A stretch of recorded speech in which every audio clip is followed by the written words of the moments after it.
All right, this is our first project in the new shop. Super excited about this. It's a piece of maple about 8 inches long, about 3 by 3. So when we were cleaning out the old shop, I found my tote of deer antlers that I found years ago when I was out hiking. So we're going to get this trued up. So I was over in Eastern Oregon, a place called Crack in the Ground by Christmas Valley. And I got up early one morning, went out hiking, and I just came across this little spot, and there were just antlers laying on the ground. So anyway, needless to say, I grabbed a handful of them and drug them back to camp. And I've been hanging on to them for years. I know I'm a bit of a hoarder, but it's going to come into play in this project. So just wait till the end, or towards the end. So we're going to put a tenon on this. I'm going to make a little keepsake urn, and we're going to use the antler with it. So we'll get it mounted in the chuck and get it hollowed out, get it shaped. So another thing I was thinking about, I've been making a lot of these keepsake urns, putting them up on Etsy for sale. And with something like this, it just doesn't, it's a keepsake urn, so it's not holding the entire content. You really don't need to hollow the whole thing out. It really doesn't matter. It's just going to hold a small amount of the ashes. So I wanted to carve onto the sides of it too. So I used a Forstner bit. I'll show you that here coming up here a little bit. But you really don't need to hollow the whole thing out. It's not, I don't think it's critical, and it gives you a lot more options on the outside of it. If you want to do some carving or, decorate it somehow, you can cut into it quite a ways. So just getting it shaped here. Oh yeah, and it's the new shop, so we're going to do another tool giveaway. I'll talk about that at the end of the video too, and have you leave a comment and leave a word in the comments below. So I'm just going to get this cleaned up because we're going to use a Forstner bit to drill down into it. Just want to get this faced off here with the #1 hollower real quick, and then we'll get the recess made for the threaded rings. Help support the companies that support our community.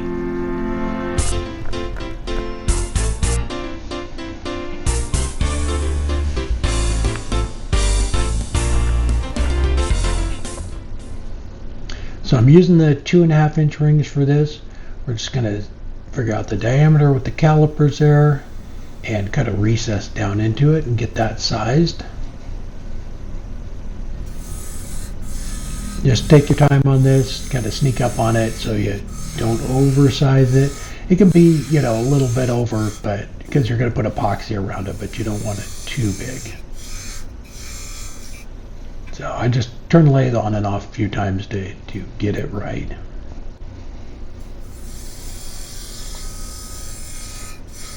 So I'm still working on it. Put a few pictures up on Facebook and of the new shop, but I really only have like a 10 by 10 or 11 by 11 square done. The rest of the shop is still a mess. The old shop is still a mess. I'm still working on cleaning stuff out. And got the cabinets up in here on the back or the other side of the shop, and so I'm going to start getting everything put back away and moved into its new home. So after I got the size for the rings, I took a smaller Forstner bit and just drilled down into it. So, and that's what I was talking about. It really doesn't, you don't need to spend the time hollowing this thing out. You can just do that. I took a smaller bit and then went ahead and went down in it a little bit further just to reduce the weight and give it a little bit more capacity. And then I'm going to carve in on the sides, maybe a 1/4 inch or so on each side. So that really gives you some options if you wanted to do some really decorative carving on this too. So I left it a little thick because I wanted some stability when I was sizing that ring, and then I'm going to go ahead and bring the bottom of it down here.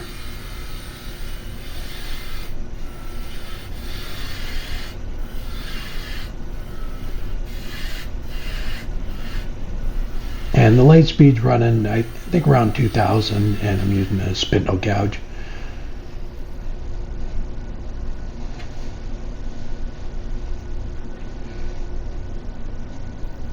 So this is a little sanding pad from Sean at Worth the Effort. I'll put a link down below in the description. It works really nice for especially smooth stuff like this. We'll get the jaws changed on the chuck, get it flipped around and take that foot off.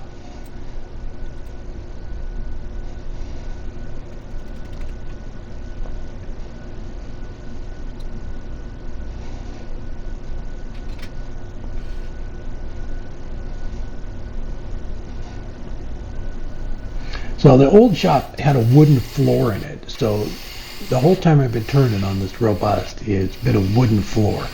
So I would put, something that was off center on, and you'd see it shake a little bit.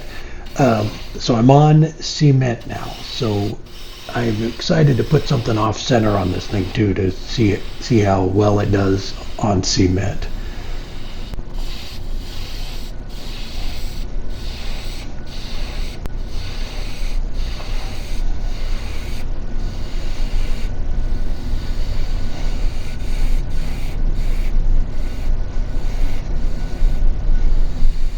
Just get this brought down to a point, get it all cleaned up, and then we can sand it and get some oil on it.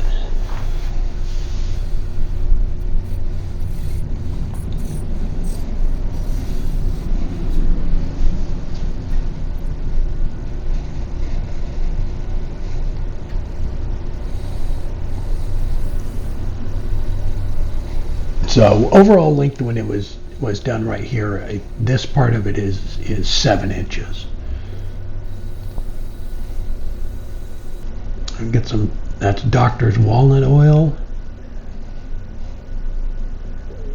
Just really brings out the beauty in the wood. I love this stuff.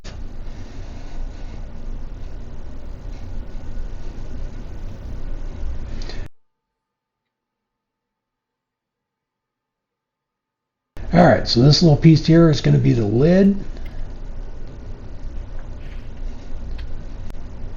We'll get it trued up, and then we can put a tenon on it, and then flip it around and shape the bottom, or shape the top.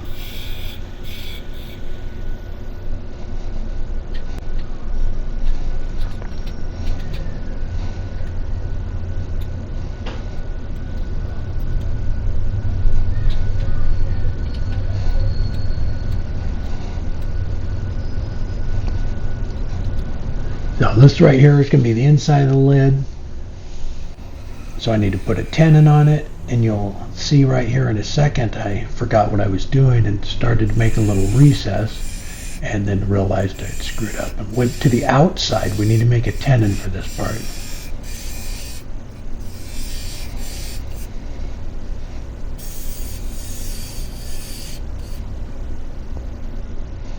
We'll get this fixed, cleaned up.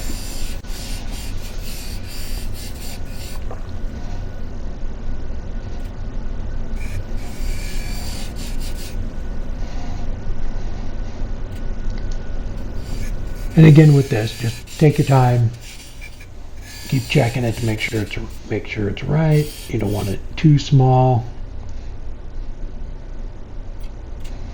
Then we can get the center of it all cleaned out.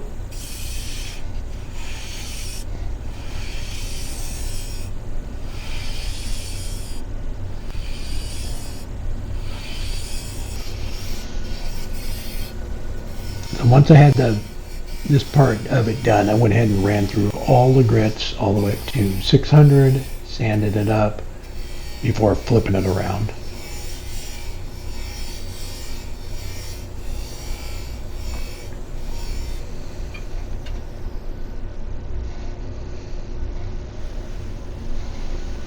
So we're going to use that little tenon, put the smaller jaws back on and grab a hold of it with that tenon. So normally, depending on what you're doing, this is going to leave some marks on that tenon, and you probably don't want it on, certain things. But with this, that ring is going around it anyway, so it doesn't matter. So So it's nice, you can just use that to grab a hold of it, shape the top of it, and get that all finished.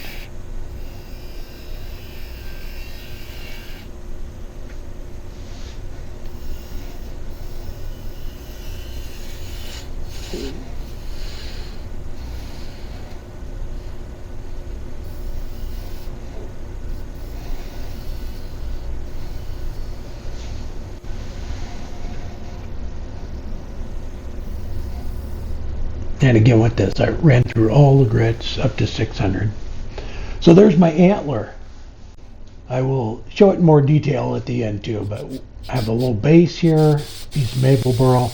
I drill down into it with the Forstner bit, and so I'm going to make a little cup. We're going to epoxy that thing in, and I'm going to come over and put it in a little bit of an angle.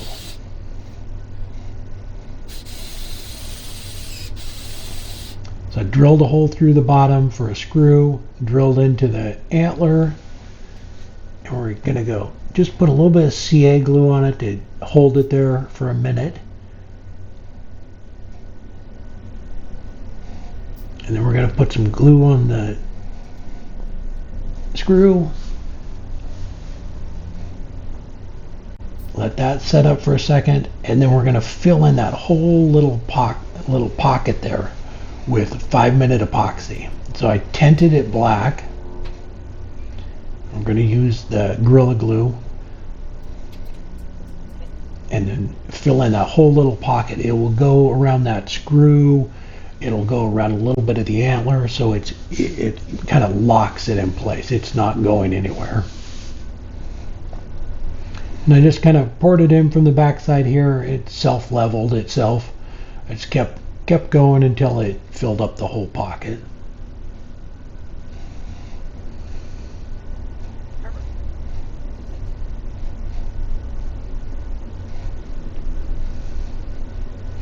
And there's Harper in the background. She's excited about the new shop too. I think she's eating something. All right, now I'm going to mark on the little pod here. A couple of lines. The antler kind of curves around.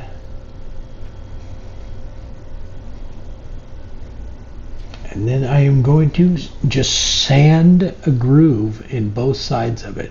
I have a little sanding pad, kind of looks like a little taco. Have some 80 grit sandpaper on there, and I'm just going to keep working my way down and keep checking it to make sure it all fits. Then we're going to epoxy it to the antler. So that little cup of rice there, I thought that was a genius idea when I came up with it, to keep it level and while it dried. But I put it on there and I was holding on to it for about 30 seconds, and I realized, how am I going to get that cup out of there? I wouldn't be able to. So anyway, I spent five or 6 minutes just holding on to it while it's set up enough. I pulled the cup out because I wouldn't be able to get it out of there. Yeah, I thought it was going to be, oh, this will be perfect. Well, it wasn't. All right, once that's set up, we can get the rings in. So on the base rings, you put the epoxy around the outside, set it down in there, give it a little spin,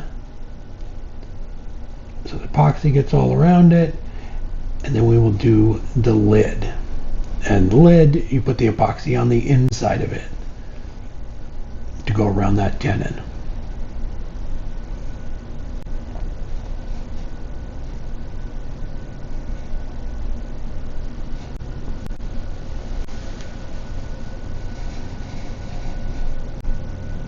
And same thing with it, just give it a little spin once you get it down on there to even out the epoxy, and you're good to go. We're going to get some walnut oil on the lid.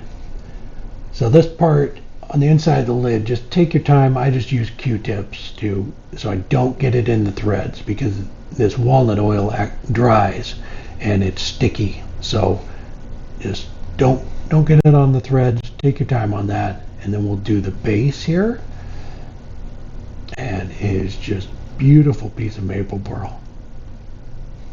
So the base is a little bit darker than the actual urn. So I think it's a nice contrast that way too.